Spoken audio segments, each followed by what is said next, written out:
8 o'clock. Good evening, everybody. Welcome to the show. Dun, dun, dun. It's Thursday night. Woohoo! Okay, thank you. What Welcome to the beverages? show. What beverage are you bringing to the table this evening, Ginge? Well, let's not get ahead of ourselves. We'll back this horse up, baby. For those of you who have not joined us before, welcome to the Yellow Belly Tabletop Thursday night live stream. What we're going to be doing over the next couple of hours is our usual format of show. So we will chat with you about what we're going to be hobbying on over the next couple of hours. Everybody in the chat, please shout out your hobby that you're doing now. Hello, Darren. Hello, Cheese Me. Hello, Paul. And no Tim, so I'm guessing he's gaming. And the other guys, I'm sure, will be like, hello, Spam and Egg. Good evening to you, madam. No, you can ease. Let me put your minds at rest, Cheese Me. There will be nowhere near as much sodium chloride as there was last week. This is going to be quite a chill little ramble in the second part of the show. It's more an amble than a ramble, if we're being chill about it. Yeah, probably. Yeah. Yeah. It's definitely going to be a meander. So, yes, we're going to talk about what we're going to be hobbying on. Then we'll have a quick chat about what we're going to our gaming club on Monday night. Slightly so that we don't have all of my irritating background in the background. Then we will talk about some of the stuff we've seen on YouTube and some newsy stuff. And I've actually What you mean is you're going to talk about all of the news and things that you've seen on the YouTube and the internet because David has done a very poor customer service job as per fucking usual and sent you no news. That's fine, mate. To be fair, there wasn't a lot, but there's more than there was last week. Because to be honest with you, I'm finding everything's a little bit meh at the minute. You know why it's a bit meh at the minute? We're coming to the end of summer. Yeah. And we're not hyping up for Christmas presents yet. Come September, October, I think it'll start to gain a bit of momentum. I will be mentioning Mantic because I've just been checking out the OnTableTop video, but we're getting ahead of ourselves, Cheese Me. Darren's working on his orcs from Warp Miniatures for Ark World. So, Warp Miniatures, are they resins or metals, Darren? I have heard of Ark World, but I've not seen anything on of it for a while. It's not a 3D print one, is it, David? Is that one of you? Well, you're the resident 3D print expert, so that's probably not. No, because if Upwelder was here in chat, I would currently be getting roasted about being the resident 3D print expert, as I found out on Monday night at Club. But we'll come to that shortly. Yeah, so after we've chatted about a bit of news, roughly around 9 o'clock-ish, please don't hold us to it. Metals. I thought there would be, Darren, because I do not like myself. I know you like a good old classic metal miniature. I tell you what, Darren, we've got something coming up in the news that you will probably be hugely familiar with. Sorry, David? You like a miniature you can kill a man with? Yeah, definitely. Which reminds me, I'll probably have to dig out my original metal Screamer Killer and get that on camera. So, show everybody the old classic sculpt that's been reimagined. I've just realised something. I've completely forgotten what this month's painting competition idea is. I don't think we've even said about it. No. You better check it out, because actually I haven't got an idea of what I'm going to... August, boys and girls, for those that are interested. What about pointed sticks? Oh, Monty Python reference, like it. Geek factor. You've got a Monty Python mini to paint. Ooh! I have! Oh my god. That's genius. You don't know where the fuck it is, though, do you? I do. I do actually know exactly where it is.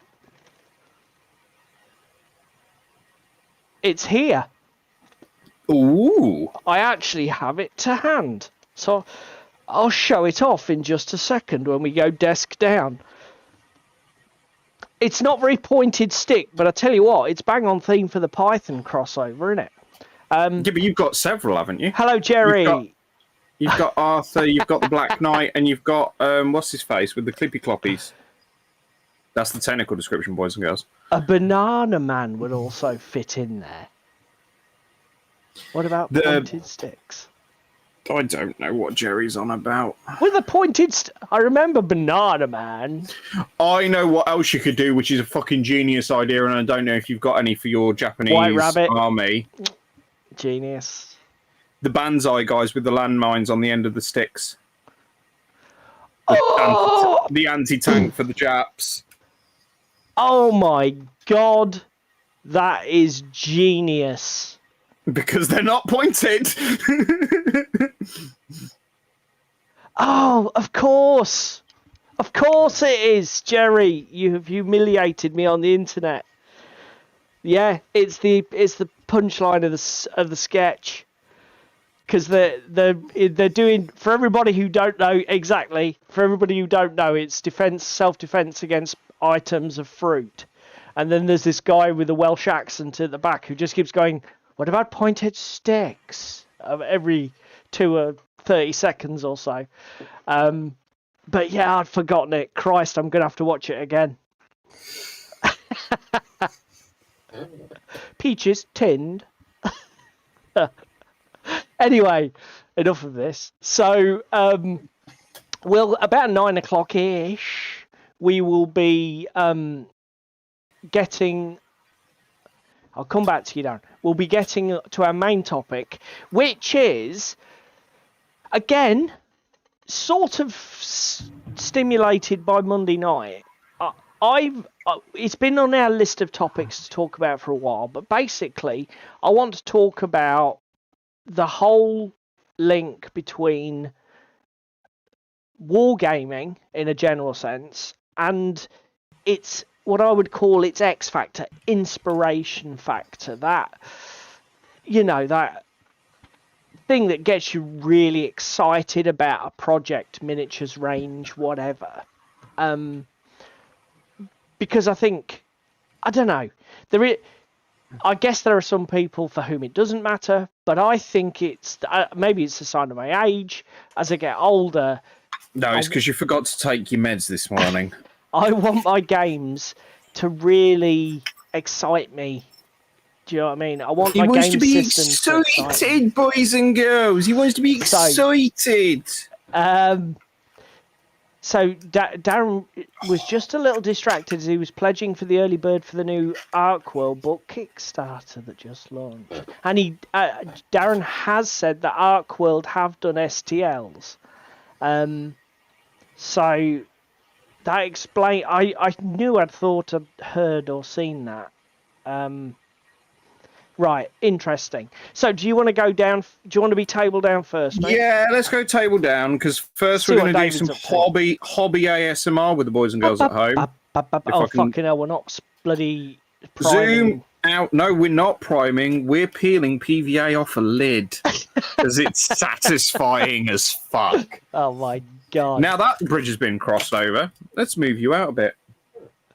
So, boys and girls, we have the Mustard Church. The church that has been printed is in the process of being primed, ready for September. And just in case anybody's wondering, why in fucking God's name would you use yellow primer on something that's presumably going to be a natural stone finish? That is high coat filler primer, which is designed to hide the layer lines. Which is a good idea. But having tried it, I'm not convinced it's worth it. I like it. I like it a lot. But objectively, mate, I'm not sure it hides layer lines any more effectively than a generously applied polyurethane. Yeah, but here's my counterpoint. Because it's so ostentatiously yellow, it does take a little bit more of the top coat primer colour to cover it. Yeah, but that's the problem. And this is why, let's turn this into a hobby tips thing, right? quick shout out. Have any of you guys used a filler primer? So that's, for anybody who doesn't know, they're normally rattle can primers with a ridiculously heavy body that are designed to mask surface blemishes. Quite popular, I understand, with FDM printing because they are a good way to hide layer lines, particularly when you don't have egregious amounts of detail, i.e. terrain. But the problem I had when I used it on our Frostgrave terrain was that you've then got to cover that canary yellow with another paint. And it makes it a fucking nightmare if you miss anything. It's like... This is also left over from my university degree, because when we used to make appearance models on the product design course that I was on, we used to use filler primer, sand it, and then you'd use like a grey primer, and then you put some more filler primer over the top of it, and then when you sand the filler primer back and you hit your grey, to stop in that area to make it nice and smooth and look like plastic. So that's why, because I wondered why. Right, Jerry's just said. That's the magic bit that makes no fucking sense. So the reason it's brightly coloured is you can tell when you hit back in your substrate that you've gone almost as deep as you can and you need to stop at this point. Right, got it. It makes sense. So, but Jerry, what else we have on the table? Hang on, Jerry's used it. Do you think it's a worthwhile hobby tool, Jerry, or is it not really worth the work in our context? Obviously, David's used it as part of his engineering degree stuff. But, I mean, what's your view in the hobby? Right, go tell us about your buildings then, mate. Now I've finished talking. We are most of the way there. So we've got this one built. Yep, looking very good. This one built. Yep. This one built without its smokestack. Yep. Which is virtually undamaged on the front. You turn it round, fucking hell. So that's the concealed damage one. Yeah. We have entirely wrecked one. Thank you, Jerry. Very good. It's good. I like to get opinions, particularly from people who've used stuff in cold blood. Thanks, mate. Would anybody like a ruined barn? They look great, mate. They look really fantastic. Now, I think you got about 3 or 4 buildings done in an hour last week, didn't you? After stream or on stream. How long did it take you to get finished? I did those 3. No, not those 3. Sunday night, in about an hour and a half, I did those 3. Okay. And that one was a twat. Oh, yeah, well. Because it was quite a lot of shit to do. Okay, cool. Including the roof. So yeah, that's what I am up to tonight. We're going to keep building and ploughing on with the terrain. How many more have you got to build? 2 more, and then I got some doors to put in them all. Can I just ask you before we move on? Mm-hmm. Obviously, I have built a lot of MDF in my time.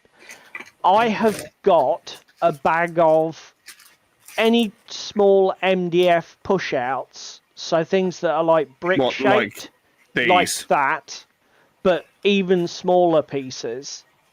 Like these? Yes. I have got a bag of literally about half a kilo of that stuff. Were you planning on put some rubble in the buildings and on the flat surfaces? I haven't decided yet. Right, well, if you do, and you need some stuff, then let me know, because I have a ton of... Because, again, it was one of those things where I thought, I'll keep a lot of this stuff, because it looks like it would make good rubble fill. Do you know what I mean? But I've got way more than I'm going to use in 2 lifetimes. So if you need anything, let me know. Okay, I will do. I mean, again, overall, the quality of them is amazing, because they all punch out and everything as well. They're really good. I must confess, I'm really impressed with them. And I think they're great value too. Oh, yeah, it gets better, because obviously we were talking the other day about how much had I spent on these. Yeah. Should I go back, come away and I said from it was... desk? No, you don't need to come back to my desk. And I said, I've done... There was 7... I was wrong. There was 8. 8. Nice. 8 for that price. See your last stream. For what we're on about. That's a good idea, Jerry.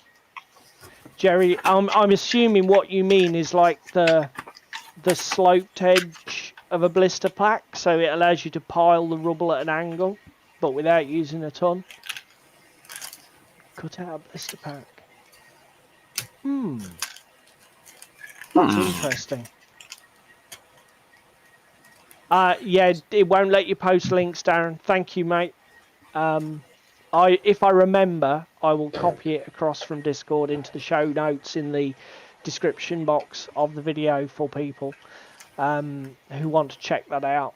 I should be getting I've had my 7TV rulebook PDF sent to me. I'm just waiting for the original print version.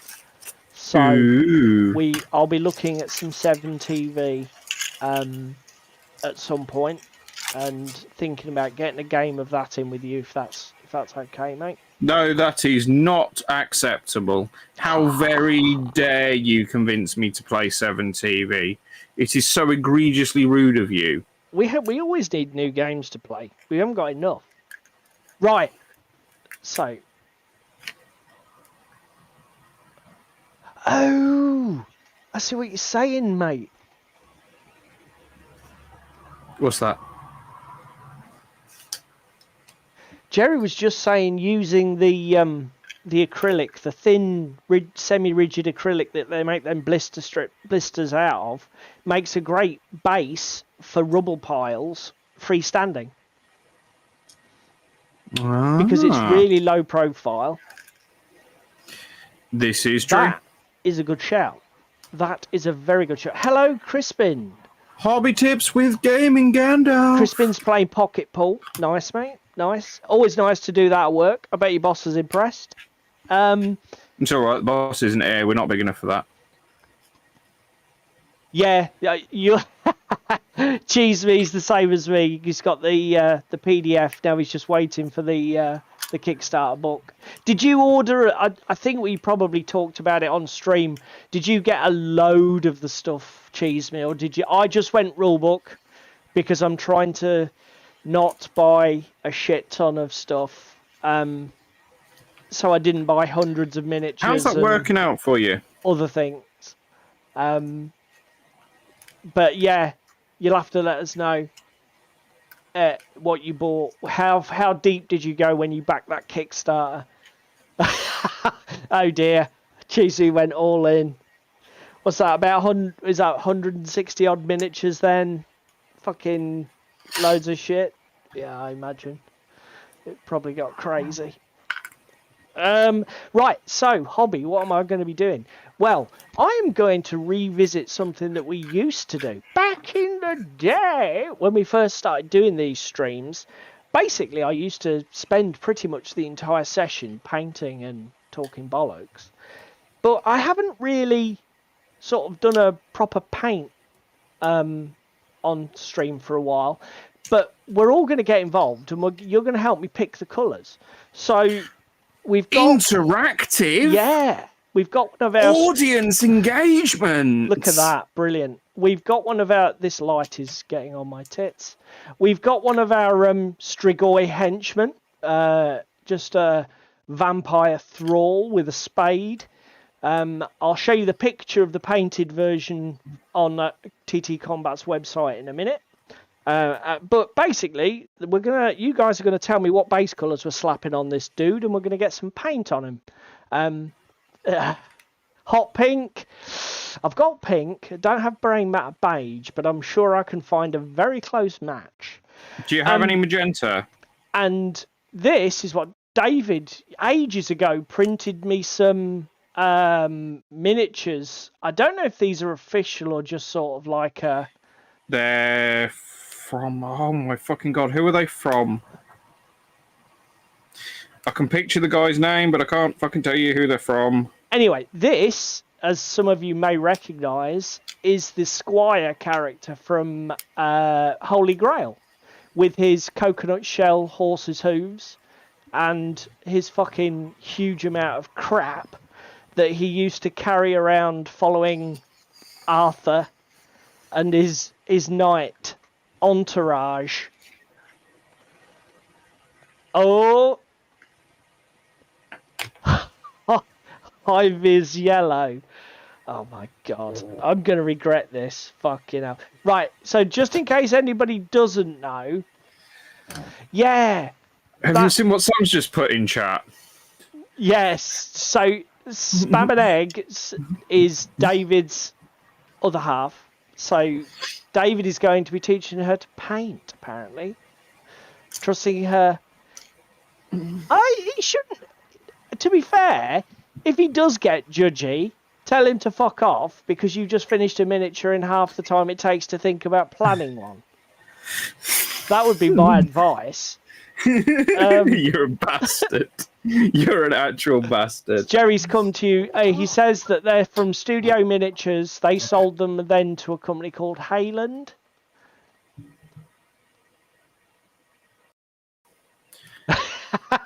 Jerry, I haven't got a clue, but you could ask David's mum. She knows where a lot of stuff is.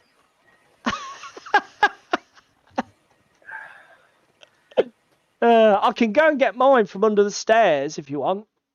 I don't. Post it to Northern Ireland and it'll be fucking dry by the time it's there. It'll be fine.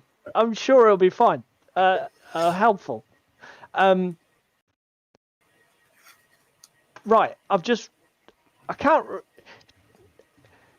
I don't know if I had this up on screen. Let's do this again. So this is the miniature. You don't know if you had something up? I'm not sure if I switched the cameras and then switched them back. Somebody tell me, did I actually put this on camera? I don't think I did because I'm a fucking idiot and don't know how to use bloody OBS even after a year and a half. So this is the miniature we're going to be painting. And this is the Squire miniature from bloody Holy Grail. I do have a couple of the knights as well. Thanks. Yeah, okay. Well, we got there in the end. It's the shoveler. Yeah. So, let's crack on. Let's get on with this. Let's get on with it. Right. Let's go back to the big screen. Get that out of my way. Get my light back in. Right. Before we start chatting about club then, let's bring up this miniature here. So, God almighty, too many screens open. I can't do this. I need a producer. We need... Send your CV to... Yeah. Anybody willing to work for free? Here we go. Right. Get on with it. So, as our guy is, as you're looking at this picture, at the back on the right. So as you can see, he's got like a one-piece sleeveless tunic, some trousers, a little neckerchief, a sort of weird tricorn style hat, and a bit of a belt and pouch, trousers and boots. So we need some colours, people. So what do we think? Dark sea blue. Dark sea blue. Okay. Deck tan. Oh, fucking hell, deck tan. Deck tan's got to be in there. Right, well, deck tan I've got. Dark sea blue. Anybody know what number dark sea blue is?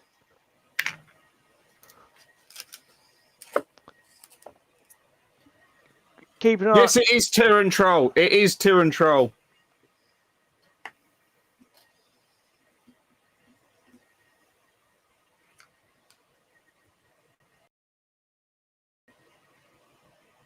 Yes, it is. Yeah, it will be, Jerry, because obviously David 3D printed it.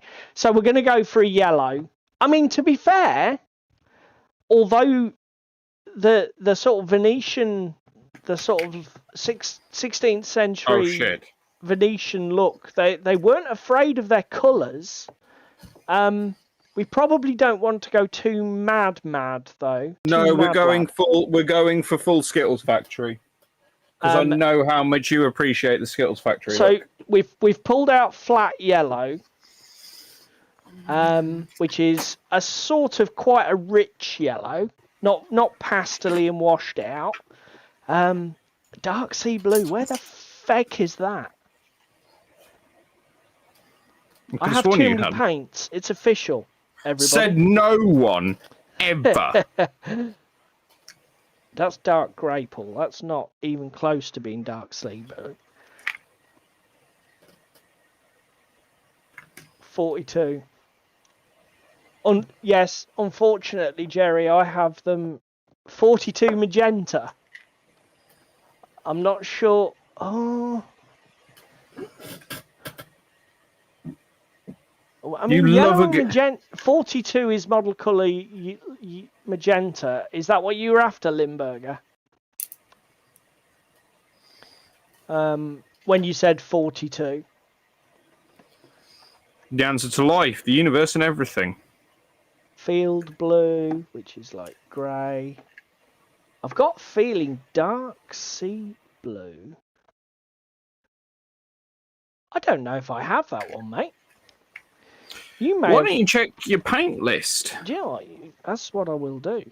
I think he's picked one I don't have. How very dare he? Just showing off. Because to be fair, the yellow will work as the neck detail and the armband. So it'll work. What's he doing? Going swimming? No, then... Oh, God. That's Model Air. No wonder I don't recognise any of those fucking colour names. Stupid colour shirt. Dark sea blue.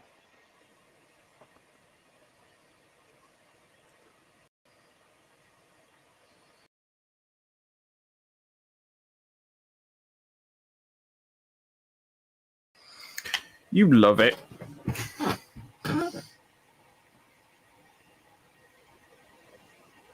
I can't see it on the fucking colour chart, buddy. Oh no.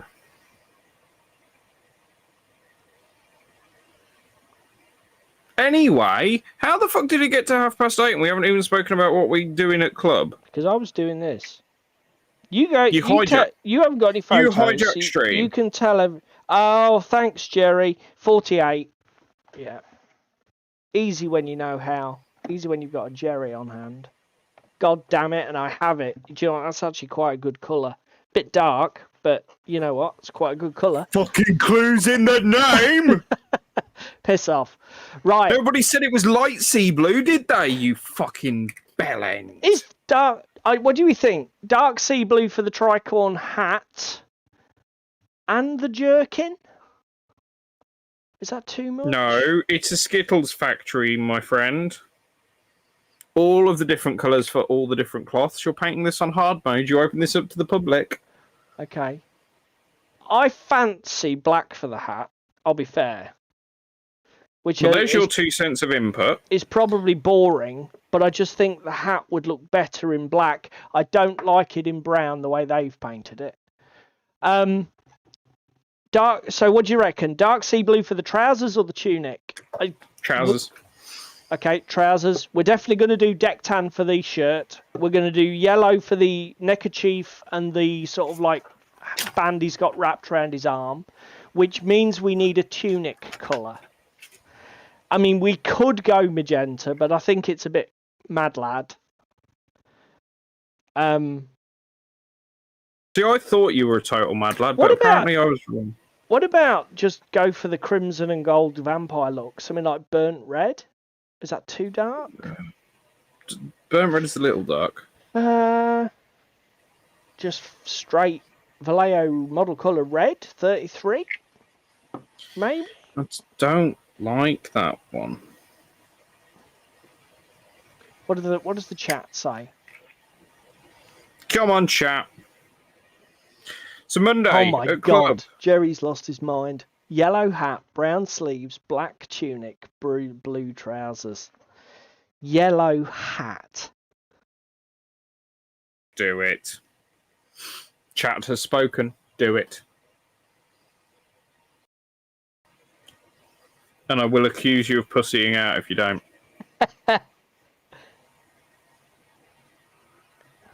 Is that an acceptable answer? And where's the deck tan? So that means... Deck tan on his neckerchief. Do you know what? All right. I'm sold. Sold, Jerry. Yellow hat. So what brown? We haven't chosen a brown. Are we going to go for something beigey and... Red leather. Oh, my God. Red leather. Red leather. That's very orange, but okay. I've just put the wrong walls together, bollocks. Anyway, what I got to at club on Monday, I was teaching Alex how to play Frostgrave. Okay, Jerry says the same as you. Mid-brown but reddish, which pretty much describes either red leather or cavalry, maybe? More red leather. So yeah, I was teaching All people... mahogany. What? That's got reddish notes to it. I was teaching Alex how to play Frostgrave for the third time before my conversation gets derailed again. That was the world's loudest moped. I apologise, boys and girls. Darren says flat brown. Go on then, mate. No, you keep fucking waylaying, and I just had the world's loudest moped go by. So yeah, I was teaching Drown Alex it out how with your airbrush. Oh. I was teaching Alex how to play Frostgrave. His first game of Frostgrave, three-way game between me, Ricky, and Alex. As we always love to introduce our new players to playing Frostgrave, what scenario did we play, Paul? You can answer this without even trying. We had worm hunt. Yeah, going on a worm hunt.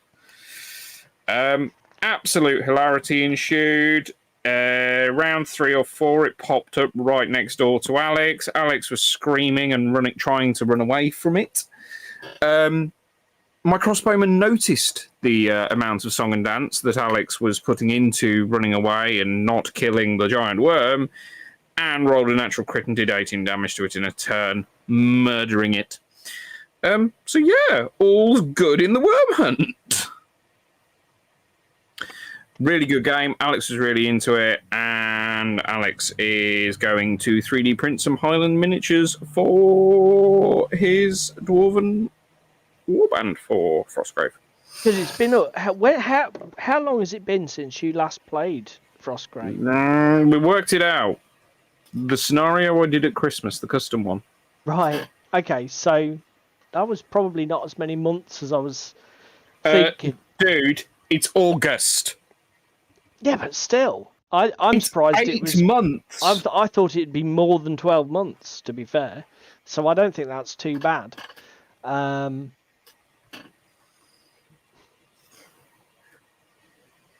months is quite a lot. Yeah. No, go on then. Let's fucking do this. Airbrush ASMR.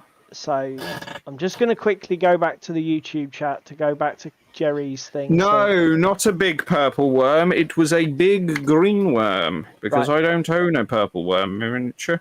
Let's... and we just need... I'm just going to do basic skin tone as a placeholder for the skin at the minute, and then we'll probably look at that later. So, yeah. So Alex enjoyed his first game of Frostgrave, yeah? He did, so much so he's 3D printing some stuff for some more games. It's been so long, it was so enjoyable. Ricky couldn't roll for shit again, as per usual, which is... That's classic Ricky. I noticed that his dice were getting hurled across the room in frustration quite a bit. Well, again, rolls a natural 20 on the casting roll for the spell. That's really, really fucking helpful. Yeah. Them rolling natural 1s and 2s in combat. Yeah, boy. Well, look, you get your experience for casting the spell, so it's not all bad. I mean, you say that. Bless him. Right. What did you get up to on Monday? Tell the boys and girls what you enjoyed. So, what did I get up to at club night? I played some more Armada. So this time it was Trevor. I took my salamanders. I took a list that I'd cobbled together out of the starter box. So it's a tyrant, a commodon, however you pronounce that, and then the other one, Jacorus, however you pronounce that as well. I don't know. So the way I'd got my list built, I'd got the tyrant was all in on boarding actions. I'd got the firebrand upgrade, so I'd got grappling hooks, corsairs, swivel cannons. So that was like pretty much, that was a massive proportion of my points. Like last week I mentioned, I put the hot shot upgrade on the Commodon because it's got a mortar weapon. It crits on 9s and 10s, and obviously with the hot shot upgrade, criticals cause blaze effects. So I figured it's, you know, blazing twice as often, maybe. Sorry, I didn't realise you smoked weed every day. Jesus. And the Jacorus, I think, was stock. I don't think I invested in any upgrades on that at all, but I could be wrong. So, how was the game? It was fine. It was a bit. Hello, Toros. Good to see you, sir. It was a little bit uncomfortable for Trevor. Trevor didn't enjoy the game. Because Trevor had a really bad start. So if you can see on this is the initial setup. The other thing I'll say here is this is the initial setup. The mission was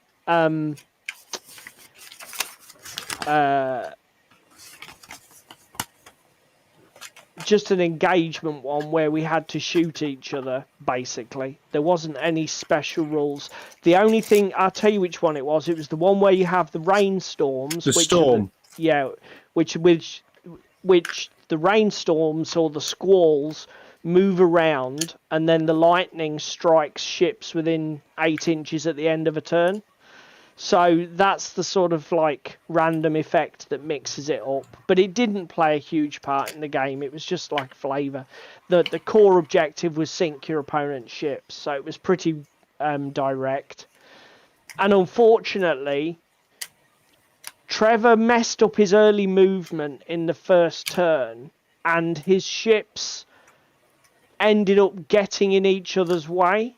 And sort of we had some issues where they were running aground. And because Trevor got off to a poor start, I piled my ships forward and basically was able to have a turn where I pulled my biggest ship, the Tyrant, directly in front of his medium ship. He was running Twilight Kin, by the way, and it was his first time playing his Twilight Kin list. I can't remember the name of his ship. It was the medium one from the Twilight Kin starter, if anyone knows that. But basically, I pulled across it. I did a full-on close-range prow rake shot, which did a fair amount of damage from the Tyrant. I then grappled it, because I'm grappling on 2-ups. Because you're an animal. The other thing, the only upgrade I did have on my other ship, everything was veteran. All 3 of my ships were veteran, similarly for Trevor. And basically, the Tyrant just fucking wrecked it and basically destroyed it almost straight away. So, literally, I think it was either turn 2, Trevor was 1 ship down, and I was virtually untouched. And that setback really made it hard for Trevor to get back in the game. The other thing that I will say, having looked at the actual ships that come in the Twilight Kin starter, if you don't own the Magic deck, you have to invest so many points in upgrades that don't necessarily work synergistically, because your ships are only like 116 points raw. If you're playing 150 with just that box, trying to push it all the way to your target total, you're taking your barbed harpoons because they're a free upgrade slot. You're taking absolutely every upgrade you can, putting veteran on everything. Because we didn't have the magic deck and he couldn't buy a wizard, he was literally putting pointless upgrades on just to add points, and it isn't. You could tell. It isn't an effective way to play pretty much any war game. I think it's one of the mistakes. I don't know what you guys think in the chat. This is quite an interesting one. It might even be worth a stream of its own, actually. One of the mistakes. Didn't we? Sorry, David. What was that? We covered this topic recently about putting upgrades on. I don't know. I don't know if we did. Customization. I apologise if we did, but one of the mistakes I think that a lot of beginning or relatively new players to war games make is to upgrade the shit out of everything. And what you learn sort of like with experience and with playing a few games is actually upgrades tend to work better in most wargame systems. I'm not going to say all, but most wargame systems, they want to be surgically or precisely chosen for synergistic or maximum return on your points investment. Jerry talked about it. For those who watched the OnTableTop Weekender shows, Jerry was talking about the Flames of War 3rd edition, 4th edition transition. They were talking about it in a slightly different context, but the same logic still applies, really. That, you know, when you're paying for upgrades, they don't want to be pointless upgrades or overcosted upgrades. It's not a great way to pad out points. You're often better just dropping them and taking some more units or another. Let's put it in its most generic sense. Take another game element which you can achieve something with, rather than adding a rule to a game element you already have. That might sound a bit of a weird way of putting it, but that's how my brain works. So, all in all, I won convincingly, and it was fun. A couple of other things before we go. David called it, and I was an idiot not to listen to him. There is too much terrain on this board. Night Limburger. No, bye Limburger. It definitely wasn't a smart move to put this much terrain down. Who'd have thunk it?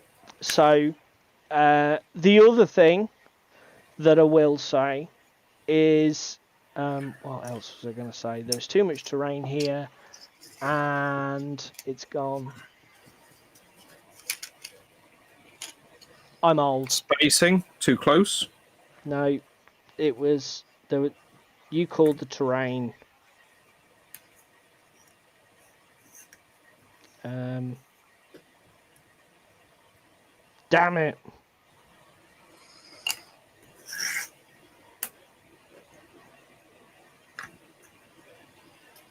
It'll come to me. I will come back to it. But basically, yes.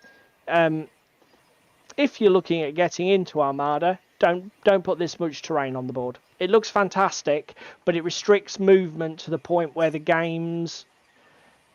Yes, that's exactly what I did, Darren. You exactly, mate. It looks beautiful, but it restricts movement. It makes the game awkward in terms of its core mechanics, and what it made it, this terrain actually leveraged my boarding action strategy, and it gave me sort of an inherent advantage because it and obviously the Twilight Kin's whole thing is if I'm more than 8 inches away, I'm harder to shoot with cannons. In this close quarters, it doesn't do anything. So cannons, what are they? Yeah, exactly. So it was a bit of a boob.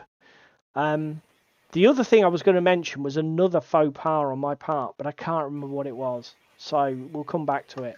Let's talk about some news, mate, because it's getting late. You can talk about some news.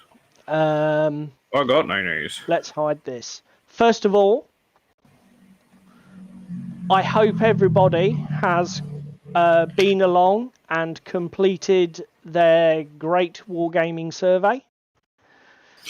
Oh, it's that time of year again, is it? It is indeed that time of year. So the Great Wargaming survey is live. I will put the URL in the video description. So I would highly encourage everybody to go along and complete it to add to the statistical pool. It doesn't take long at all. And anything that helps to give us a snapshot of our industry or hobby is, a great thing, I think. And I applaud the War Games, Soldiers and Strategy magazine and whatever for doing this as they do. I think this is the 10th, apparently. So for 10 years they've been doing this. So, yes, please go along and complete the survey to give these guys some information. Next, it is Hereward coming up. Sunday, 3rd of September, the Crescent Preston Centre, Peterborough, 10 till 4. Tickets are available in advance for £3, or you can buy on the door. They've got a ton of stuff going on. We're really excited for this. It's in our backyard. Yeah, it is literally just up the road for us. But obviously, if any of you guys can get to see it, I would recommend it as a show. Great day out. You're going to be there, Paul, are you? That's fantastic news, mate. We'll see you there. Oh, I know what we need to talk about, actually. Yeah. Paul, your fucking trenches, my boy. They're looking good. I did see them out they're of on the corner of my eye Instagram, on and Insta. I did tag you in there in my reply to it. They're pretty.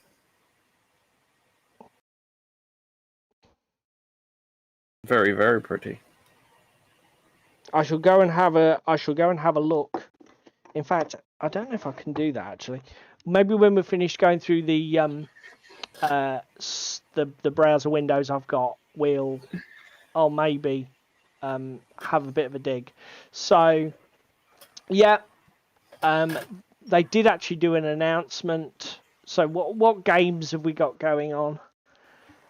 We've got a historical one by the looks of it, Bridging the Brook. Got Dam Busters Challenge. I think this is the game that they took to the Newark one, wasn't it? Patriot? Or it might even have been the London one. I can't remember where they took it. Maybe they took it to both. Discworld Witch Racing, which I think is like a sort of a miniatures board gamey type thing. Exploit Zero, God knows. But there's loads of things going on. Pacific Beach Assault. Oh man, that's going to be good. Ah, look who this is. Trench Offensive. Pandyman Entertainment. Who'd have thought it? Wonder who that is. Yeah. What a Cowboy. Is that Two Fat Lardies Western game? If it is, we've got to give it a try. That Starwing. Anyway, looking bloody good. The trader list. We won't look at the trader list because we'll just think about spending money. Hemorrhaging money it's going out of fashion. Yeah, it is, Darren, is it? Ah, sweet. I must confess, to my shame, much as I've been very interested in them, I have not played any of the Lardies rule sets yet. Chain of Command is the one that appeals to me most. But I know I've seen What a Tanker played. I just love the little puns. Yeah, the thing is as well, they're really the guy, the main guy who's built like a fucking skyscraper. He's such a personality. I can't remember his name, but it's fucking awesome.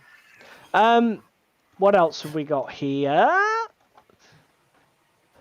Right, Darren, you will probably know this. Bring out your lead.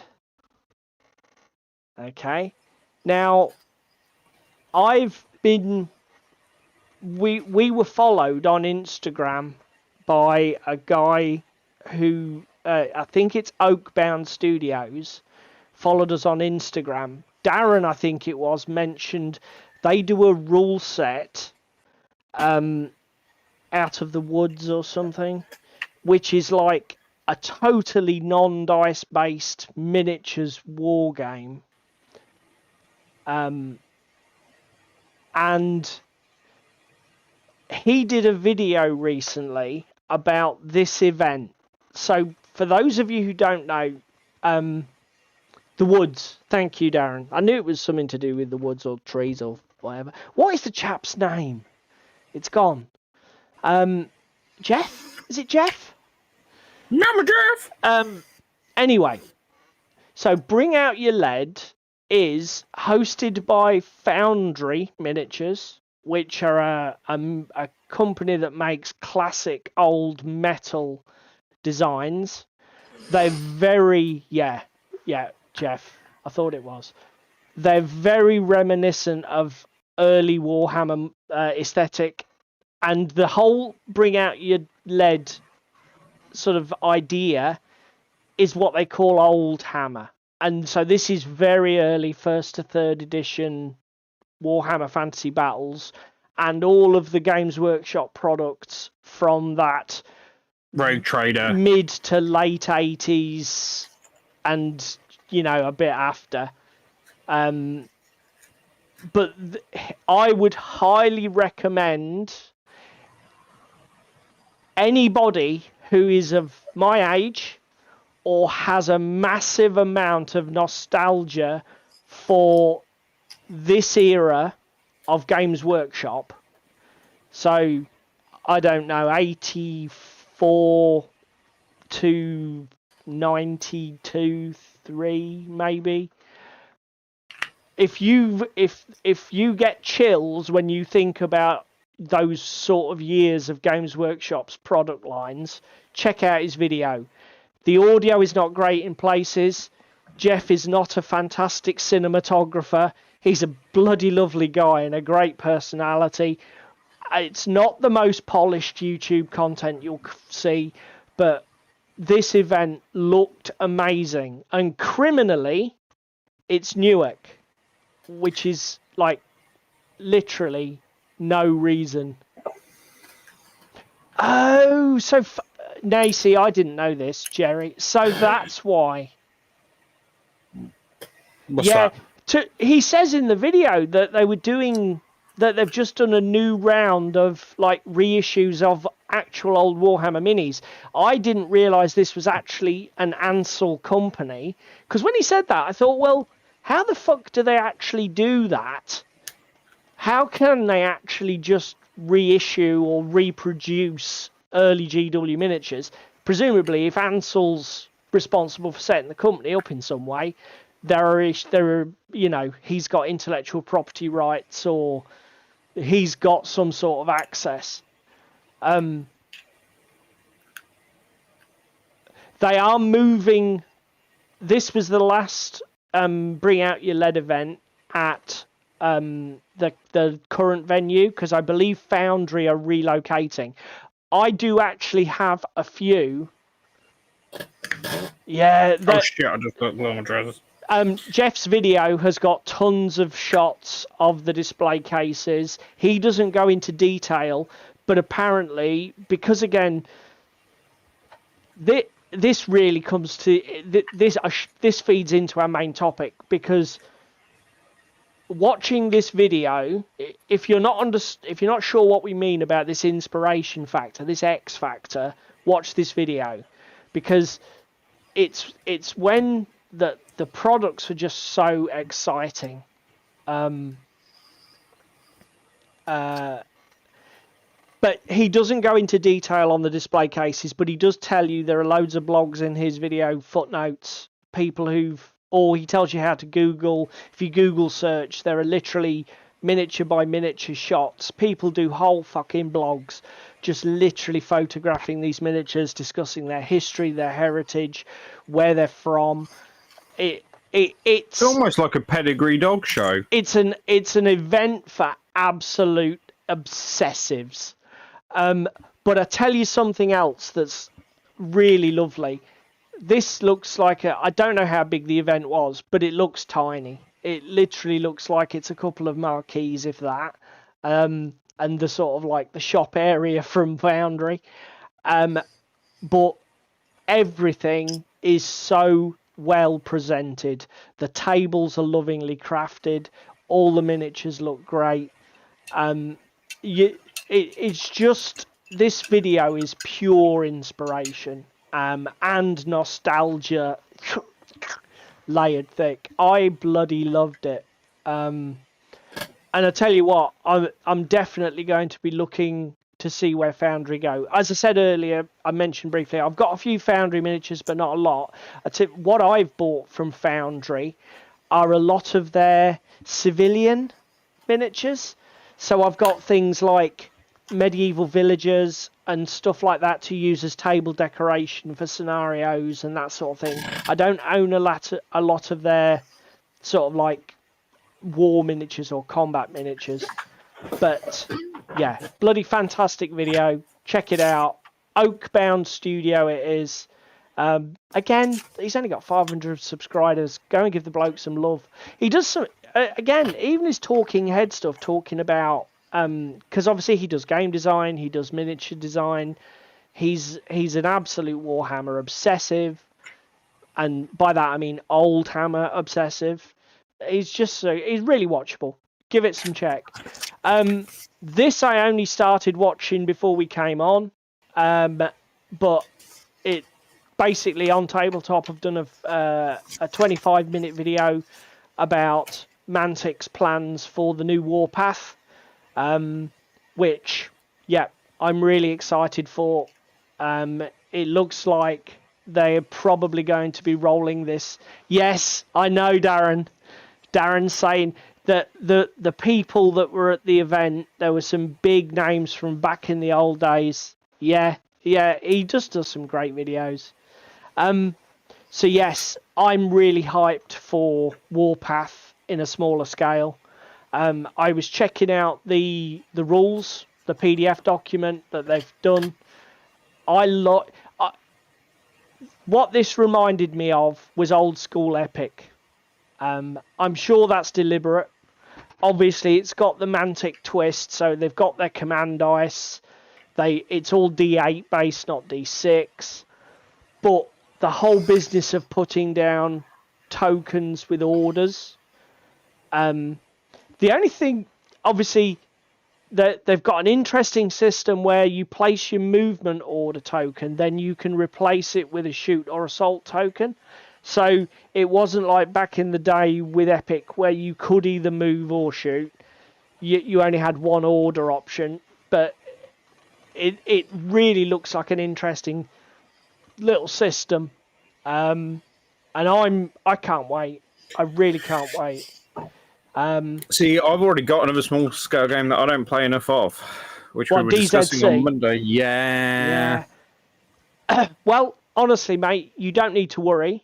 When they decide what they're going to be doing with the miniature line, I will definitely be buying 2 armies, and I definitely will be trying it. So you don't need to do anything. Get me free. I'm going to reserve judgment, Tauros, till I play it. Let's put it that way. We'll see how it is. The other thing that if anybody from Mantic is listening, right? I know in the video you said super heavies, yay. But can I refer everybody to last week's video about the fucking Dwarf Dreadnought? super heavies and big in-game assets. Yay. But fucking balance them. Units that hit like freight trains and are completely unbalanced? Yeah. No. Yeah. Okay.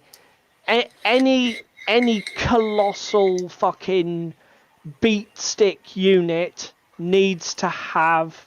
Fuck off, Jerry. Jerry says there's nothing wrong with that Dreadnought. I mean, I am in Jerry's camp here, but that is only because I play dwarves. Right, okay. Well, I'll sit here in the corner on my own and say, don't build a model that you can't interact with. Has anyone got some all by yourself music? Should I put some salt on me just to sort of Yeah. like... Oh, it's on David. That salt's for me. You play Orcsum. I loved Epic. I feel offended that I'm absolutely being loved Epic. salted when it's you that's being salty. Yeah, I'll have to create 2 salt shakers, Paul and David on the old thing. Then I can salt shaker us individually. I'll do that after stream. I'll be honest, Jerry, I agree with you in general. I don't find the dwarf fleet scary. The Dreadnought frustrates the shit out of me because it has...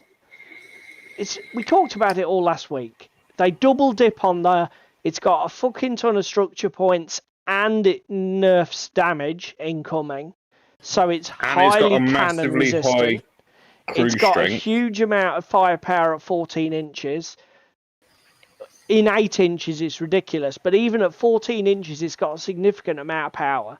So it can put the hurt out, protect itself from incoming damage. And then when you board the bastard thing, it's got CS 10. So if it does manage to get a fiery she bears on you as you're coming in, it'll probably do enough damage that it'll then win the boarding actions and fucking you'll end up with your ship taken out. It's just ridiculous. Where's its Achilles heel? Well, yeah, true.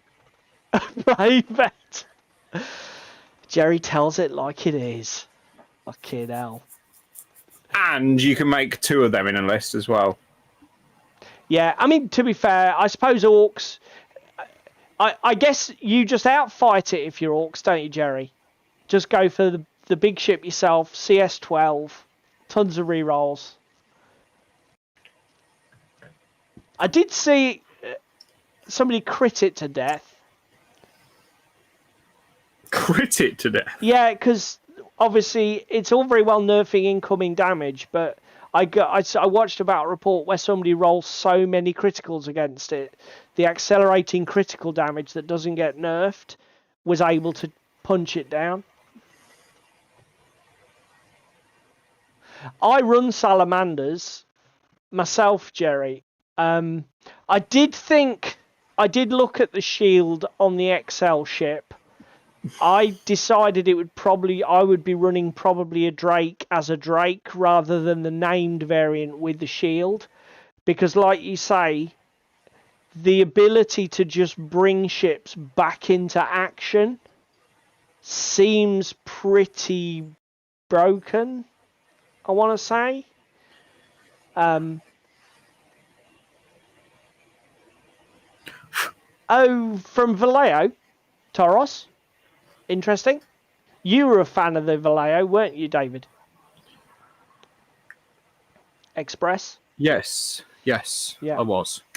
Which reminds me, I need to give them back to Jack at some point. Okay. So yeah, that's it.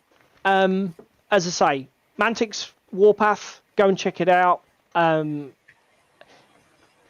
sure it's going to be a great system. It's great to see them bringing Warpath back, but at a different scale. It makes perfect sense.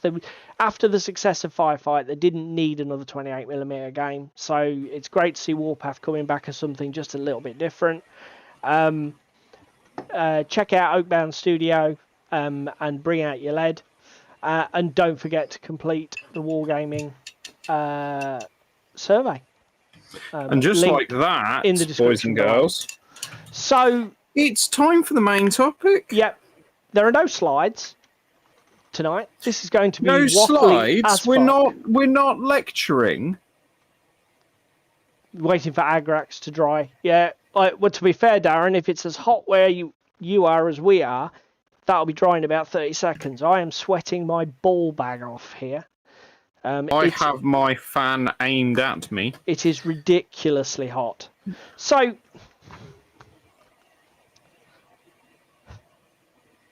where do we start? where do we start? I'll start with the sort of, and it is arguable. I'm not going to die on this hill. I thought. I'll be honest. So did I, Toros. I didn't play it very much, but I did enjoy it. The last Warpath rules. I'm not going to die on this hill, but I am going to say this in terms of a stream topic. This came into my head when I was thinking about Warhammer Fantasy Battles 8th edition. Okay, so the last edition of Warhammer Fantasy Battles before they folded it all up and reborn. It was reborn as the Phoenix of Age of Sigmar. Warhammer Fantasy Battles has massive issues. Okay, I am not going to try to argue that it's the crispest, sharpest, most cleverly written rule set ever. It has some massive issues. Magic phases completely over dominates the game and is as random as all hell in terms of the spells. Some spells are ridiculously overpowered and some spells are unplayable garbage. And if you just get lucky, you just get lucky. But I tell you what the game did have. It was one of those games where actually just collecting miniatures and building armies with daft themes was fun. Just 200 night goblins. Yeah. So this was my most recent project. I always played a lot of orcs and goblins in all editions of Warhammer, and then I'd never had, because obviously in most of Warhammer orcs and goblins came together. But after you've played that a lot, you just want to do different things. And I thought, what if I just did night goblins? Nothing but night goblins. So it's like night goblin characters, which are crap. Night goblin wizards, which are pretty crap. Loads of squigs, which are not easy miniatures to get, and not particularly effective, but bloody fun. Random mad fanatics and stupid mangler squigs. Death divers. And it's just like, the more, it was just like, oh god, yes. You know, it was just exciting. And I was thinking, obviously, this game, everybody who's watched this stream for long enough knows that this doesn't make any sense. Hang on, Paul gets triggered by completely unbalanced rubbish rule sets. Paul likes, the game to be the focus. Paul likes everything and I was thinking, it doesn't make any sense. It doesn't make any sense. And what it is that it's just got that X factor. I can't explain it. And Frostgrave is the same. I was about to say, for me, it's Frostgrave, and we've stumbled upon it before on stream. Narrative. Oh my god! Hang on, mate. Make a note. Grenadiers, Fantasy Warriors from Toros. Just put in there, Toros. Is this a rank and flank, like fantasy style game? Because we're currently trawling through rule sets to try and find David's holy grail.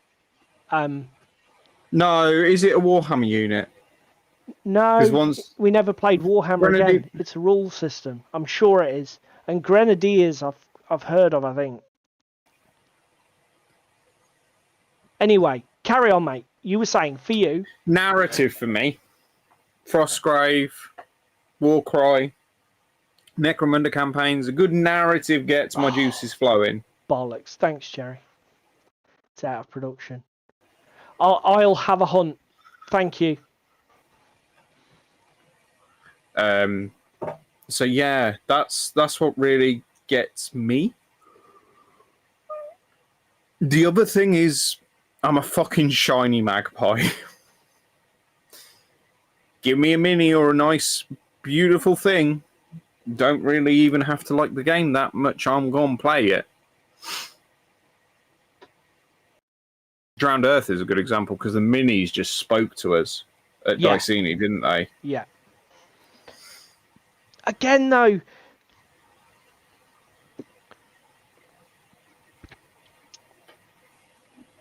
I guess this is the other thing. Everybody has their own inspiration.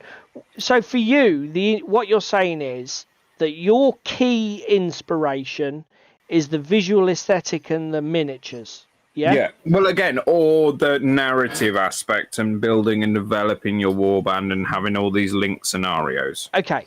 So either the structured campaign play mode or just absolutely killer miniatures are the two things that you would say are your catnip. My kryptonite. Your kryptonite. Okay. I mean, I don't know if I can be that specific, because I tell you another game that could almost make me obsessive is Infinity.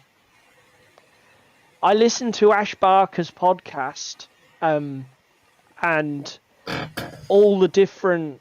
I watch his battle reports with all his huge model collection and different lists he builds for Infinity. And I really think a lot about that game. Do you know what I mean? And I don't like manga. I'm not particularly into the aesthetic. And if you were to say, so what is it? I don't fucking know. I do not know what it is about it that makes me so excited. In a similar vein, for me, it's like the idea of finding that perfect fantasy rule set so I can just collect my dwarf fantasy warriors and build a dwarf fantasy flank army. Because you're already sold on the visuals, you're sold on the miniatures you want, you just need the rules to close that circle and give you the final push to do it. Is that what it is? Yeah, it is that. Oh, don't tease us, Darren, because if it's a rule set I can't get, that'll frustrate the shit out of me.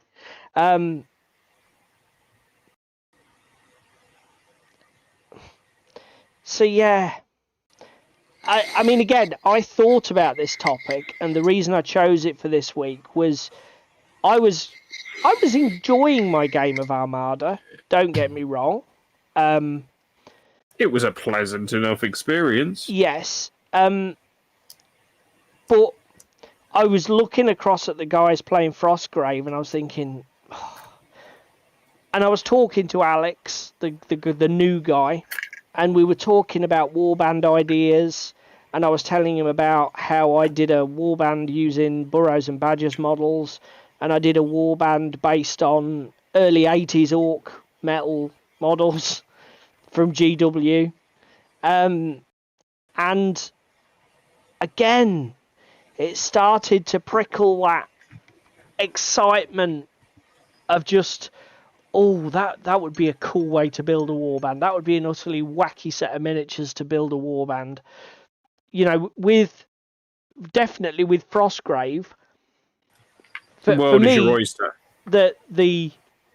the sort of the inspiration factor in Frostgrave is the miniature agnostic side of it. The fact that you can literally take anything and then just use your imagination to build a warband of the profiles in the game from anything. Literally anything. I've used the Dungeons and Doggies miniatures from Steamforged. As I say, Burrows and Badgers, old GW Orcs. It doesn't matter. Just fucking it. Literally anything. Just do it.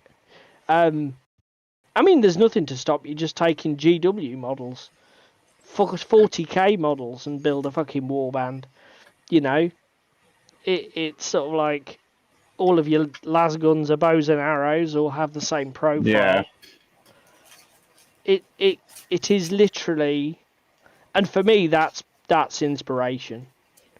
That's, you know, when it makes you want to start painting stuff and collecting things. And you know, so then it comes down to this. Does a game have to have that, or is it nice if it does have that? What do you think, mate? I think a lot of it depends on your personality, because again, Starscrap is another one that speaks to me, or again, this inspiration element for me, because I worked it out with Alex on Monday on how many Kickstarters I've backed, how many Kickstarters have I not printed things from, and what my ratio is of 3D print to miniatures once. Yeah. It's a lot of 3D printy. Right. And not a lot of miniatures that are not having to mess around with. But, like, again, Flatline City, we've mentioned it here before, King and Country, that's my, what's it called? My Flames of War table. Yep. All are gorgeous, gorgeous sculpts, and it's like, oh, I want to get a table and build a table up because it'll be amazing. And I'm so blinkered, I completely forget the amount of work that goes into building a table. Has that been hammered home to you with your Flames project, has it? It's been, yeah, hammered home with Flames, hammered home with the fact that I still haven't finished my Frostgrave table, you still haven't finished your Frostgrave table, etc., etc. Yeah, Do you know what I mean? Yeah. So it's like, yes, it's nice, but don't get fucking blinkered and carried away, boy. Because you're going to regret your life decisions afterwards. Right.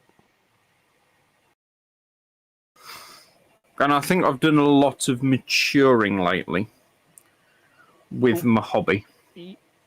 Right. That's really interesting. So what? And knowing when enough is enough. Like, okay. Again, I wanted a board game from UK Games Expo. Yep. The main reason being, there's very little work required. Yes. To a board game. Yep. Compared to a miniatures game.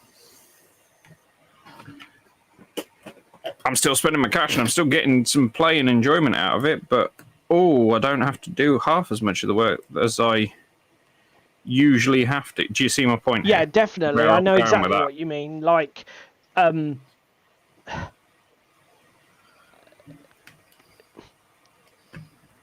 thing is, there are things that it's like. Fuck! You cut yourself? No, I've just snapped my scalpel blade clean into.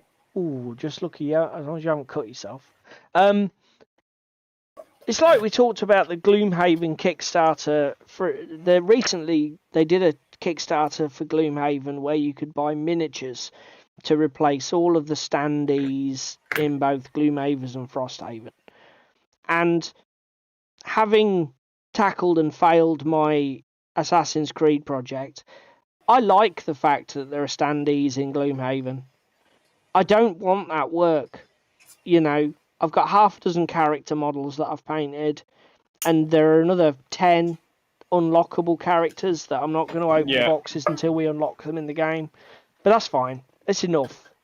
Like you say, if I have 200 miniatures to paint, it's a chore, and that's not why you get into a board game. I've already got miniature wargaming for that. Yeah. Yeah, I know what you mean. I mean, I've become a lot more. Well, you know, I'm a lot more restrained than you, and a lot of it does have to do with age, mate. I've been completely unrestrained for decades. That's why I've got so much fucking crap that I need to get Speaking of through. which, house tour at some point. What a pile of shame tour. Yeah. Okay. Would you guys be interested in seeing a fucking a fucking tour of our piles of shame? Put in the comments below if you're watching us later on YouTube, or in the chat now if you would. I be honest, I can't imagine that would be entertaining for anybody, seeing the amount of bloody rubbish that I've managed to acquire over 30 years wargaming. But if it would, Just saying, nostalgia trip. Sorry? Nostalgia trip. That's true. Although, do you know what? That would be. Oh! Tauros Fantasy Warriors is still available to download, along with a compendium and the extra rules from this letter. Right, okay. Presumably, Tauros, if I just Google it, or is it buried deep within the Dark web. Now that I would watch, Darren. Jerry, you'll have to get Attic Cam going, mate. We want to see just how bad. We need it. I think you should consider it a civic duty that you basically show us how bad things can get. Consider it like a public safety film. Yeah. It's like that. I do love. I keep saying it when we do streams that I should get my old squat miniatures out, and I'd love to get my old stuff out from back in the day, and take some really nice pictures of it. My old Imperial Guard models, the Rough Riders I've got, my scratch built Bane blade, although it's looking a bit battered now, from the old White Dwarf article.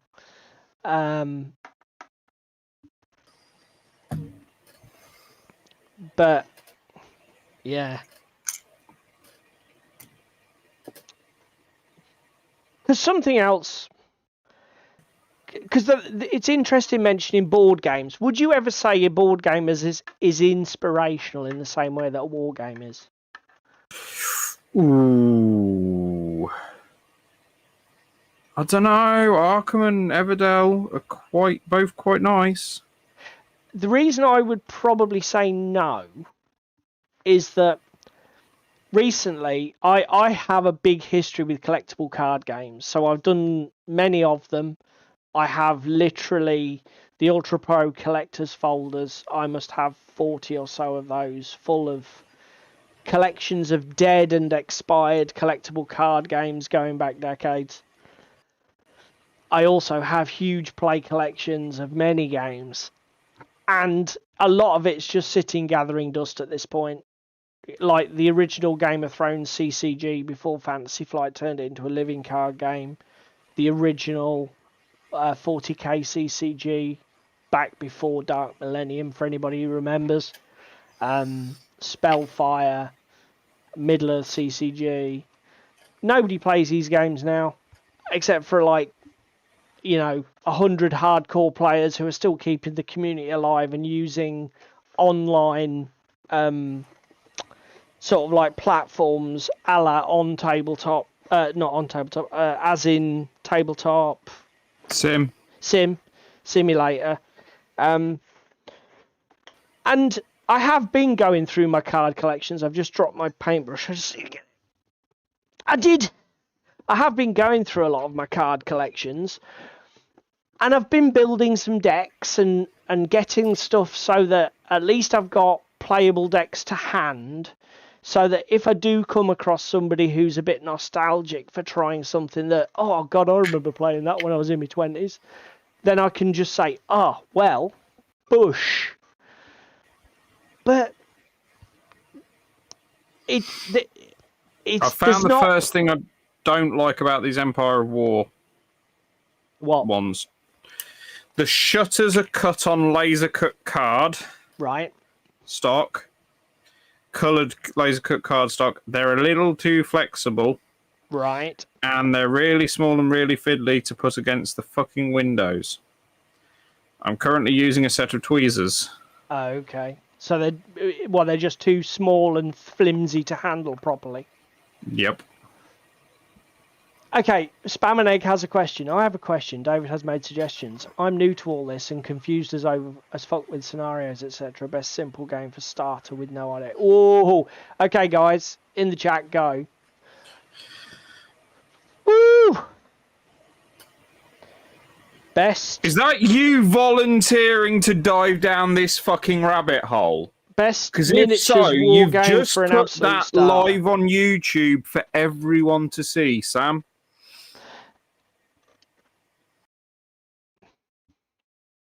Do you know what? That is a brilliant. That is almost like a staged question. Because I tell you what, the answer revolves around, Sam, is inspiration. What gets you? You know, we sat down the other night and we went through all those 3D printed minis, and you were like, I like that one, I like that one, I like that one. If you've got something that you really like the idea of, then... Oh, Darren with the Gaslands, that is a good shout. That is a good shout. I think Stream Topic has been derailed, Paul. No, I don't think it has. Because I think, as I say, inspiration is the key to the answer to this question is exactly what we're talking about tonight. There are literally so many games on the market that the first question really is analogous. Toros has cut straight to the heart of it. Right? What other non-gaming things excite you? Okay? So like David says, if you go with Dave, you say, for example, you pour through David's miniature collection or 3D print files collection. Do you like the look of, say, anthropomorphic animals with swords and crossbows? Do you like the look of super sci-fi soldiers with guns? Do you like the look of classic 15th century pikemen in full, dress armor? Because first thing to do is find something that excites you. Again, if you're a complete... taking Gaslands as an example, if somebody came to me and they were like, "Oh, I'm thinking about miniature wargaming," and it's like, and I know for a fact that they're obsessed with cars rather. They do a bit of, they have a modded car. They are really into it. It's like car-based game. Bang, done. Try this. Because you're engaging on two fronts. The inspiration, you're bringing their inspiration into it.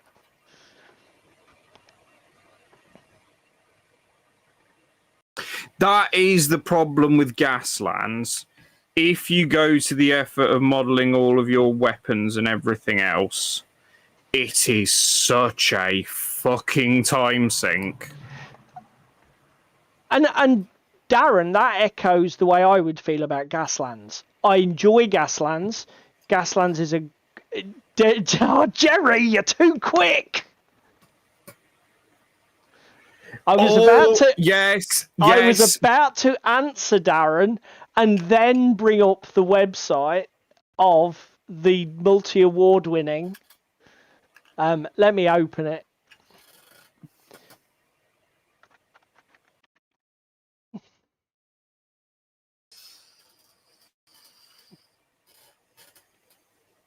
I know exactly where Paul is about to go with this. Paul is about to dive down the gothic fairy rabbit hole. Well, I was just going to bring up... I mean, Christ, I won't even do more than just bring up the opening page. So... Jerry's got the multi-award-winning Moonstone macroed on his keyboard because he's a tryhard. Fucking hell. We love you, Gaming Gandalf. We do. Not, we love the you. thing is, he's not joking. He's so right. Oh dear. We should do. I've had an idea for our next T-shirt, by the way. Jerry says, Which "Get is... good." Right. So, what these sort of things spam an egg?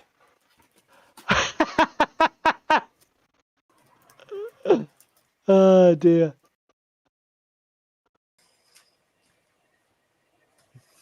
Are they new miniatures, mate? I haven't.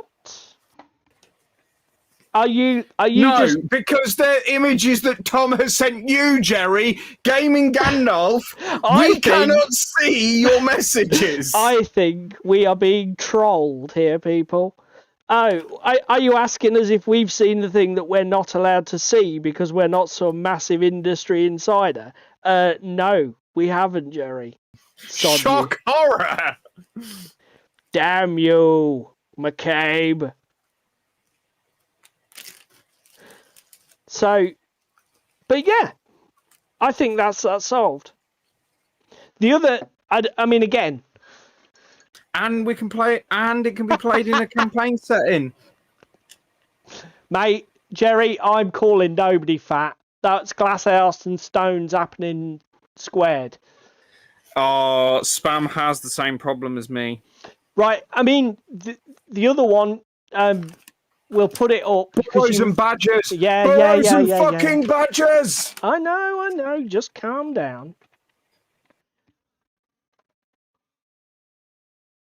No, I shall not calm down. So this is the other one that you might want to consider. Oh, I love it. Fucking pictures that don't get any bigger when you fucking click on them. Oh! The internet. It has defeated Ginger again. So, what about this sort of thing? I don't know. I can't quite see it. It's a bit small on my screen.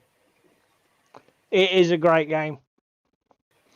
So, I know, Jerry. Oh, mate, when you, I mean, all kudos to you for highlighting some of the great sort of unsung heroes of our industry with your independent. I can't remember what you call the slot now, where you focus on little independent miniature producers and that. But fuck me, some of the websites I could just talk about battling the technology. Holy crap. Indie of the Week. That's what it's called. See, my old brain will get there in the end. Like an iceberg. I may not be quick, but I'm unstoppable when I'm moving. I'm going to engage filter. So see, again, I know this is going to be heresy, and we're Jerry's probably just going to scream into the ether. But for me, the Burrows and Barrages aesthetic beats Moonstone for me. No! This is very much more my sort of thing than Moonstone. No, Moonstone is where it's at. I own Moonstone. Again, I have enjoyed Moonstone. I'm really looking forward to painting the miniatures that I've collected for the warband that I want to play. But again, I actually said in cold blood to David, there are very few. You guys know me. I'm a player, not a collector or painter or hobbyist for the sake of it. But if there is a game or a company where I could, if I was not very disciplined, where I could buy everything they've ever made, every single miniature, in an act of utter insanity, it would be Burrows and Badgers. I don't think anyone would blame you. Literally, I would be perfectly happy to just paint these models for the rest of my days. I absolutely bloody love them. But this is what I mean about, this is the other interesting thing about this conversation. We definitely, it's not so much inner, Jerry. I'm wearing it. Yeah. That's, thank you, Paul. Paul's saying that, yeah. And this is, I think this is a great sort of thing for this conversation. David's obviously, it's great that you've actually managed to identify your inspiration seeds, but for me, they just come out of the blue. Yeah, it's like, what's Burrows and Badgers? It's the models. Infinity, it's the gameplay and the intricacy of list building. Fantasy, it's the eclectic themes, the madness. I wanna just put this out there, Paul. Yeah. When it comes to like the painting comp, yes, our painting comp at club, yeah, and the different directions or like the ideas where we will sit and chat and go, oh, what are we doing for comp this week, and bounce off one another. Yeah, that is something not to be sniffed at. To have a friend and fellow colleague in the matter that you can bounce ideas off, discuss matters with, get excited about stuff as a group versus on your own, because you're already investing a lot of time in this. Again, Gloomhaven. We're actually feeling all right with Gloomhaven, boys and girls. We're going to put it out there. We played a game on Saturday. Yes, we still played on baby difficulty, but we did actually beat a scenario blind. Who'd have thought it? I think we won with literally no turns to spare. Well, no, because we could have carried on a little bit more, because I could have timed out. That's true. You would have timed out, but I could have played on. And pretty much everything was dead, so we probably could have done that. Yeah, that is a fair comment. If we'd have known how the rules work, which would have been good. You mean yet again we're playing a game that we don't know what the rules are? Yeah, as if we do such a mad and reckless thing. We would never do such a thing. It's your point's interesting though, because not only, here's the thing, right? Yes, I agree with you 100%, and we've said it before. We are privileged, David and I, that we have a gaming club and we have a group of friends. It's not a huge club, but we have a great group of people who we can interact with. You scratch my back, I scratch your back. Yeah, we can interact with the hobby, but all you need in effect is just one friend.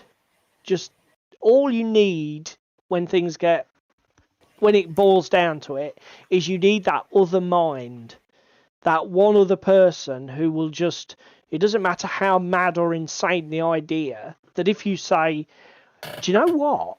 That they'll be there going, yeah, go on then. Yeah, that sounds cool. We'll do that. And that's all you need. And I was thinking, is it better if that person is perhaps different from you in a lot of ways in terms of inspiration and drive and what actually is their X factor? True. Because I think actually it might be, if you're too similar, it narrows the scope of what you do. I think it's slightly better if you're on... I want to hard counter that. Go on then. Look at me and you. Yeah. We are so similar, but approach projects and what inspires us completely differently. That's exactly my point.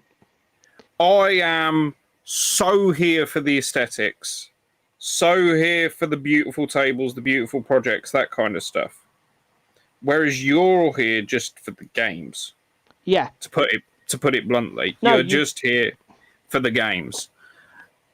You're right, and in terms of the table building and making sure the table looks great, it's a fucking chore for you. Well, to be honest, it is sort of a chore to actually prepare it, but I actually do it just out of a sense of pride and almost duty. Yeah, to ensure that your opponent or your colleague that you're playing with has a good game. Yes, exactly. I mean, I've said that before. It's like playing one of the ways, and do you know what?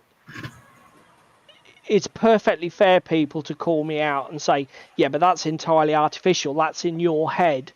But one of the things is I motivate myself to get myself painted because I say to myself, I'm respecting my opponent by getting these miniatures looking as good as they can on this table for their benefit. Yeah. It's totally Whereas in my own head. Well, again, this is what I was just about to say here. I'm more again, not doing any feel bads, not doing any got your moments, talking my player through my thought process, that kind of thing. Than coming to the table with painted minis. And again, I'm putting in a massive concerted effort for you at the moment of Flames. Because I want to rock up for this Flames game with a table that is the best it can be. And, do you know what I mean? And again, you're motivating yourself by thinking of your opponent. Yeah. Yeah, cool.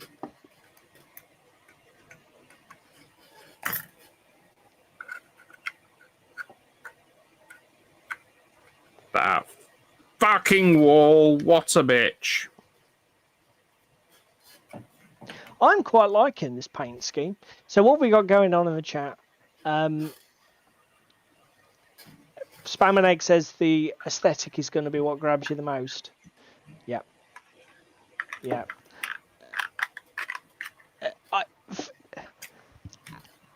As somebody coming new to the hobby, that's critical.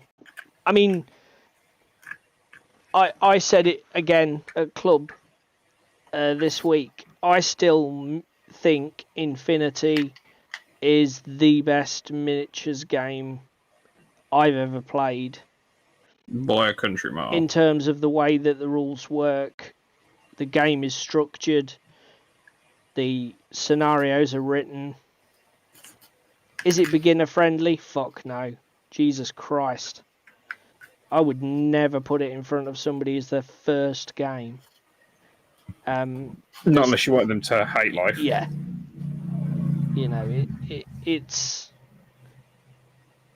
about choosing the right thing for the right moment. Even if somebody had a red hot hard on for that manga and Japanese art style look, I still wouldn't get them to play Infinity as their first miniatures game. What was the fucking game we demoed at fucking Games Expo that we both really like the models and aesthetics for, but absolutely hate the fucking gameplay?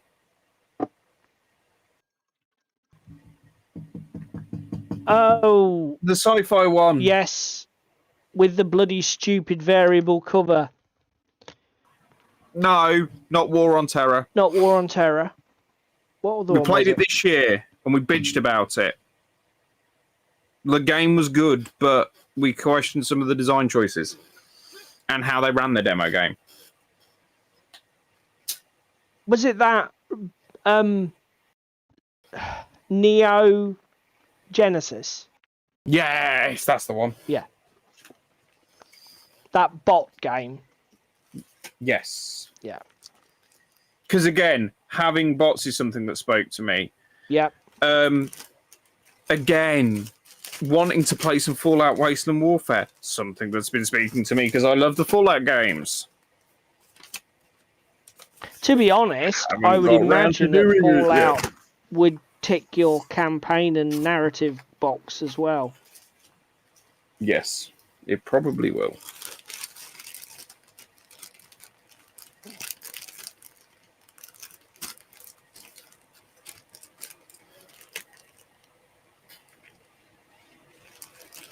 Oh my fucking god! What a nightmare.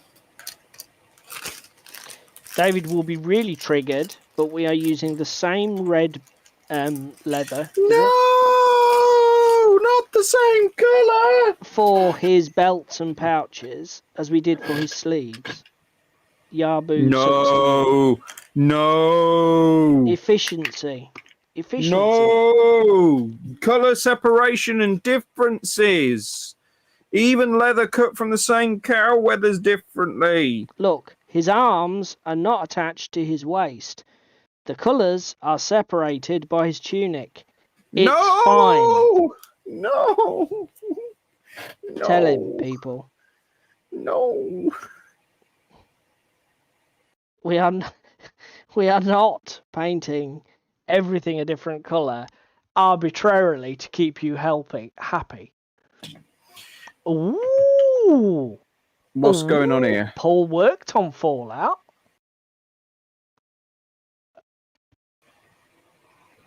Which makes perfect sense, because when we chatted at UKG, you said you were involved with Modiphius, didn't you? Actually, Gaming Gandalf, while we mentioned the elephant in the room of Modiphius, have you seen any content or things for Mythic Commander, is it? Oh, they must have seen some stuff at OTT. Must have done. This is why I'm asking Gaming Gandalf while he's here. I lean on my resources. You're pressuring the poor bloke. He's just trying to have a relaxing evening at home, and you're No, he's calling him working. out. He's working. He's not working.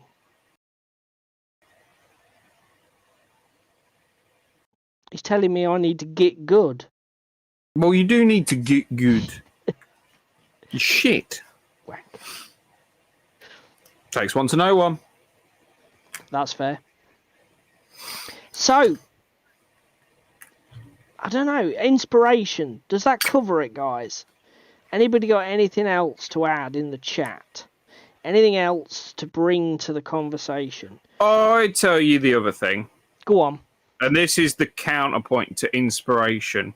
Oh, right. Okay, we're going to completely debunk inspiration here. No.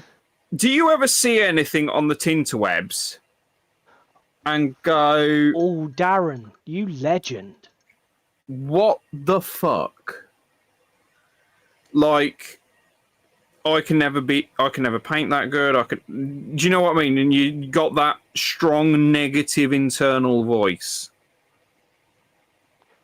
What, that something goes from being inspirational to intimidating? Yes, or you paint something and you've been painting something, and no matter people telling you, "Oh, look, that's really good actually, and you've done really well there," etc. There's still that internal negative voice that's going, "Nah, it's not. Could have done that better. Could have done that better." Do you know what I mean? I know what you mean. Personally, no. I'm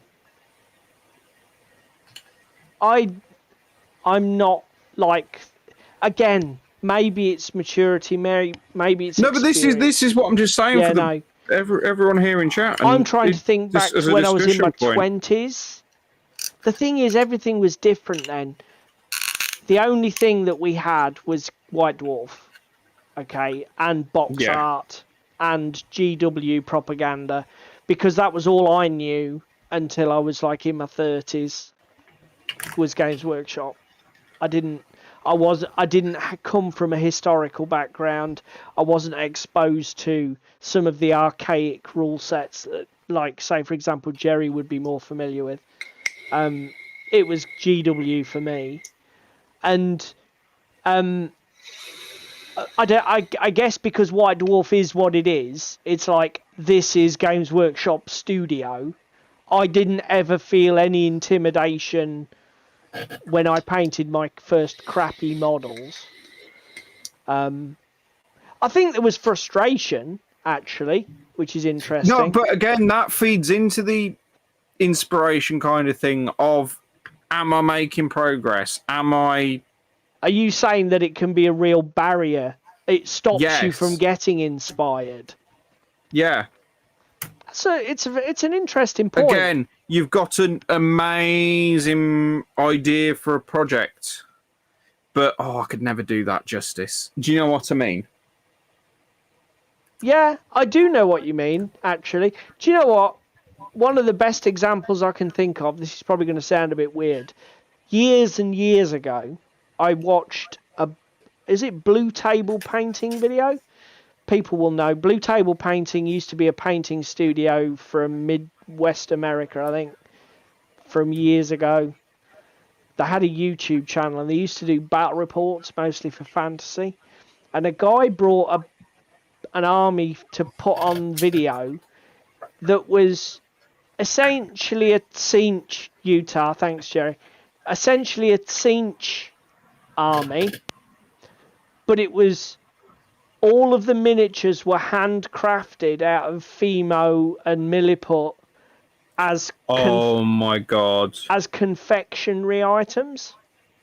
So you had gingerbread men and cakes and everything. Why is it you saw this and went, yeah? Because I can just imagine you wanting to eat that army after as well. Yeah, because I'm a fat bastard. But do you know that's a good example of something. You look at it and you go, oh my god, that idea is brilliant. But that is a hand sculpted 28mm, entirely scratch built, not even using fucking bits, literally hand sculpted army. Yeah. I am never ever doing that. Ever. So no, yeah. But again, this is what I mean of, it's good, it's inspirational, but then being defeatist and go, oh no. Yeah. Do you know what I mean? Did you see Darren's comment was really interesting. So Darren said he was inspired by the Slain miniatures game. Is that Mantic? Who did Slain? Somebody tell me. Thingy, Warlord, wasn't it? Thank you. Yes, it was Warlord. So he was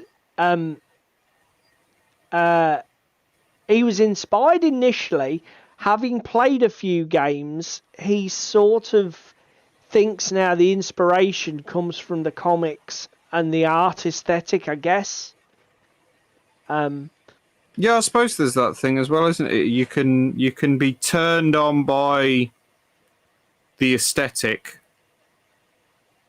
but when it comes to actually playing it, you're like, Has your interest waned in Slain, Darren, because you found the gaming part of it didn't follow through? Or have you still got the enthusiasm to collect and paint the stuff? Just out of interest. Your comment, and then Darren says Infinity models he finds difficult to paint and cannot do them justice. I agree, mate. My Infinity models are painted in a utilitarian manner. I don't paint them in any different way to the way I paint 28mm fantasy figures. I'm not trying to reproduce Angel Heralda's manga art style, specular highlight, fucking no way. They're just gaming pieces. I think the game's brilliant, but the miniatures, they get the same approach I give everything. So, but yeah, that's interesting that initial inspiration was killed by... Well, if that's what Darren means, I'm putting words into Darren's mouth there. Darren, explain yourself. So, before I go and speak out of turn, Darren, has your inspiration been killed to any degree, or does it just not matter? The game still excites you because of the look, because of your nostalgia for the comics. I tell you what's a good example for that for me is all of the Star Wars universe stuff. Legion. So, I'm 52 years old. Okay.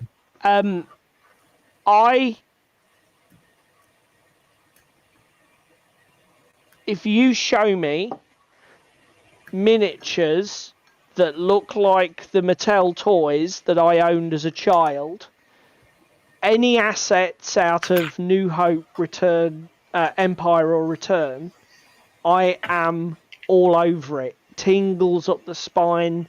I want to slap down some snow troopers, an AT-AT, speeder, the old Hoth soldiers. Mate, I'm there. I'm doing it. You show me Clone Wars, the prequel trilogy, the bloody droids, Gungans, don't care. Utterly cold. Not bothered one little bit. I could take that IP. I could take the whole gaming line for X-Wing, Legion, Armada, Rebels and Empire, everything else, massive meh.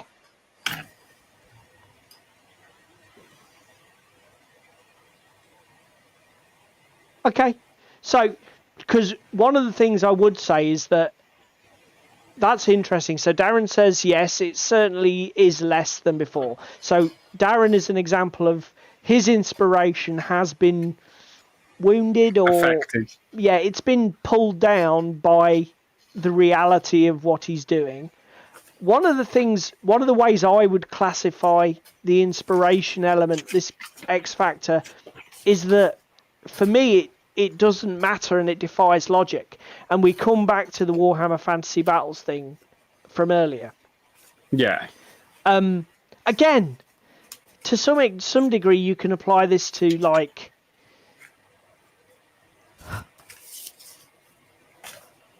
Advanced Hero Quest, right? Which is it's the GW dungeon crawler before Warhammer Quest.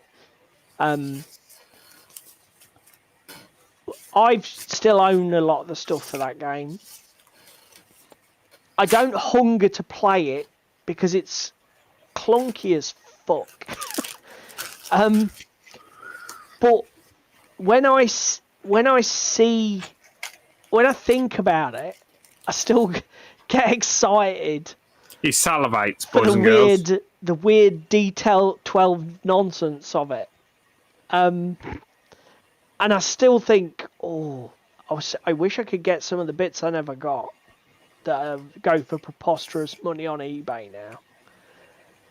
You know, but the inspiration to engage with it defies all bloody logic. Because, the game's got some really... and again, I gave the Fantasy Battle example earlier. The game's got some real the game's a car crash in places. It's got holes you could drive a bus through, but it's just something about the bloody thing. So yeah, that's it. It's coming up to 10 o'clock. Let's have a public service announcement. Go on. What are we not doing next week? Oh, yes. On a Thursday. Before we do anything else, we will announce there is no stream next week, guys. Apologies. And it is just 1 week we're taking off. David has got family commitments with his son and going on holiday. And when I was on holiday from work, because we've got the dogs, we just tend to stay at home.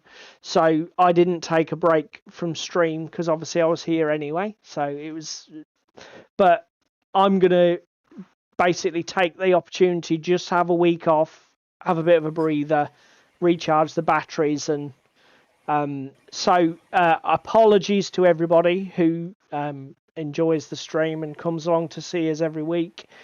We hope you won't be too put out, but we won't be here next week. Normal service will resume on the last day of August. As I say, it is only 1 week. We will be back the following week. with a new topic and some more nonsense. Let's just show you what progress we've made. Do you know what? I'm liking this model. It does look a bit Wild West, and I think by the time I get the come on, yes, thank you. By the time I get the rest of the colours on, I think it's look even more Wild West. I've got no idea what the yellow hat's going to look like, but do you know what? I'm liking it. That dark sea green is a fucking amazing colour. You can't even say the name of the colour properly, so... What is it? Dark sea blue. Well, green, blue, blue, green. Fucking... Apparently I'm blue. Because green is made from blue, you colourblind fucking idiot. Well, screw you. So yeah, I'm liking it. Okay, thanks. We've got some basic colours down there. I'll keep banging away at this. This will be done. What about you, mate? How are you getting on? Getting there slowly, like British Rail. I'm a couple of bits and pieces missing. I've managed to somehow misplace a piece of brick from one of the walls. I mean, redeeming factor doesn't matter too much. Do you know what? That's not like you to lose things. Oh, you bitch! Saucer of milk, please, to Paul's house. Okay, now ask your mum.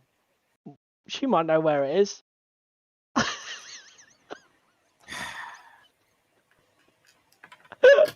It's all gone quiet over there. Right. Okay, enough messing about. It's 10 o'clock. We need to wind up. Thank you very much for everybody who was here tonight in the chat. You guys, as usual, over this side, Paul. You guys, as usual, were bloody legendary. If you can only find time to do one thing, please click the like button. If you can find time to do anything else listed there, share, comment, subscribe, please do. It all helps to feed the YouTube algorithm. If you're catching us later on YouTube and weren't here live tonight, thank you very much for watching as well. We hope you found this entertaining and not too much nonsense. As again, I will reiterate, we will not be here next week at our usual time. So please forgive us that. For blood. And enjoy your week of hobby and gaming. And we will see you in 2 weeks' time. Nighty all. Night.